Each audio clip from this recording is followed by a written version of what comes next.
अशोकनगर से खबर है जहां पे बीजेपी विधायक का विवादित बयान, जिला पंचायत सीईओ पर विवादित बयान दिया गया है। विधायक जगन्नाथ सिंह ने जुबान काटने की बात कही है।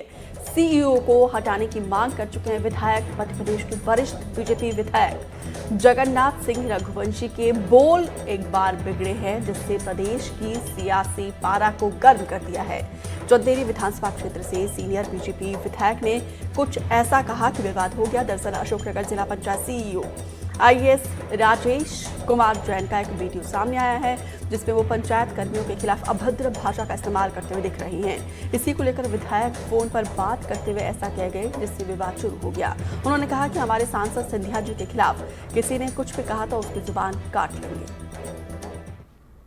चाहे विधायक हो, सांसद हो, हमारे सांसद के बारे में तो कोई सोच ही नहीं सकता। माननीय सिंधिया जी के बारे में हम तो सिंधिया जी के मामले में कोई भी बात बोलेगा उसकी जवान काट लेंगे, सारी किसी कीमत में नहीं छोड़ेंगे। जवान काट लेंगे, किसी कीमत में नहीं छोड़ेंगे उसकी। चाहे विधायक हो, सांसद हो, हमारे सांसद के बारे में तो कोई सोच ही नहीं सकता। माननीय सिंधिया जी के बारे में हम तो सिंधिया जी के मामले में कोई भी बात बोलेगा उसकी जवान काट लेंगे, सारी किसी कीमत में नहीं छोड़ेंगे। जवान काट लेंगे, किसी कीमत में नहीं छोड़ेंगे उसकी। भोपाल से खबर है जहां पे मिसरोद थाना क्षेत्र में दर्दनाक घटना घटी है। 3 मिनट तक लिफ्ट में फंसा 8 साल का मासूम, सदमे में पिता की हार्ट अटैक से मौत हुई है। गार्ड रूम की तरफ भागने के दौरान सीने में दर्द हुआ। तेज दर्द की वजह से बेहोश होकर जमीन पर गिर गया।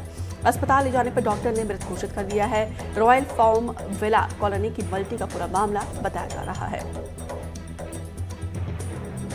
दिल दहला देने वाली ये वारदात, ये घटना भोपाल से निकलकर सामने आई है, जहां पर देखिए एक मासूम खेलते खेलते लिफ्ट में फंस जाता है। इस घटना को देखकर पिता सदमे में आ जाते हैं। वो जैसे ही जनरेटर की तरफ आगे बढ़ते हैं, उसके बाद से सीने में दर्द होती है। अस्पताल ले जाया जाता है, जहां पे डॉक्टर ने मृत घोषित किया है। लिफ्ट में फंसा मासूम और जान निकल गई पिता की।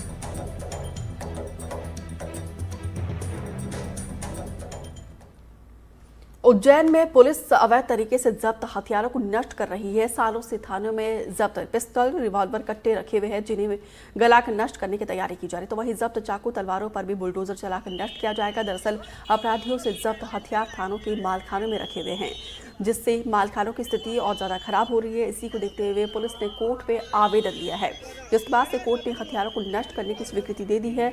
अब पुलिस इस हथियारों को नष्ट करने में जुट गई है। रिकॉर्ड के मुताबिक मालखानों में 600 पिस्टल, रिवॉल्वर, कट्टे, जिंदा कारतूस और बुलेट के खोखे, दर्जनों चाकू हथियार है। न्यायालयीन प्रकरणों में जो मुद्देमाल, जिसमें कि हथियार भी रहता है, हथियार में आग्नेय शस्त्र रहते हैं, धारदार हथियार रहते हैं, लाठी डंडे आदि रहते हैं, समय अवधि निकलने के बाद में न्यायालय के निर्देश पे इनको नष्ट किया जाता है। इस संबंध में ये कार्रवाई प्रचलन में है। शीघ्र ही जो है ये हथियार, जिसमें जो है फायर आर्म्स भी है, उनको नष्ट किया जाएगा। छतरपुर में अवैध क्लिनिकों के खिलाफ प्रशासन ने कार्रवाई शुरू कर दी है। छतरपुर के ईशा नगर में अवैध तरीके से चल रहे क्लिनिक को प्रशासन ने सील कर दिया है। बताया जा रहा है कि ग्रामीणों की शिकायत के बाद जब एसडीएम, तहसीलदार पटवारी और पुलिस मौके पर पहुंची तो तब क्लिनिक संचालक से दस्तावेज मांगा गया, तो वो दिखा नहीं सके, जिसके बाद से क्लिनिक को सील कर दिया गया है।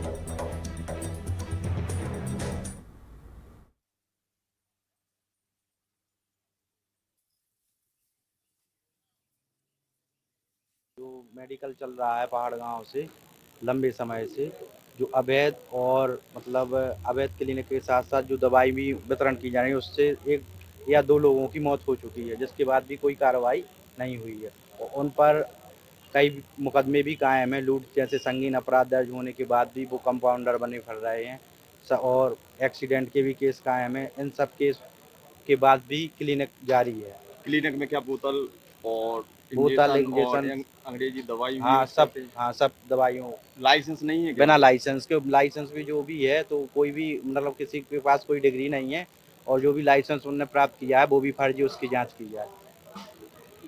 क्या चाहते हैं आप? सख्त से सख्त कार्रवाई हो, सील हो। देखिए, पूरे ज़िले में झोला छाप एवं जो जिनके पास वैध कोई डिग्री नहीं है, उन डॉक्टर्स के विरुद्ध प्रशासन द्वारा कार्रवाई की जा रही है। तो इसी अनुक्रम में आज यहाँ ईशा नगर में डॉक्टर साहब के पास कार्रवाई की गई है, और इनसे पूछा गया इनके पास क्या वैधानिक दस्तावेज हैं, तो इनके पास कोई दस्तावेज नहीं पाए गए, तो इसलिए इनके क्लिनिक को सील किया गया है।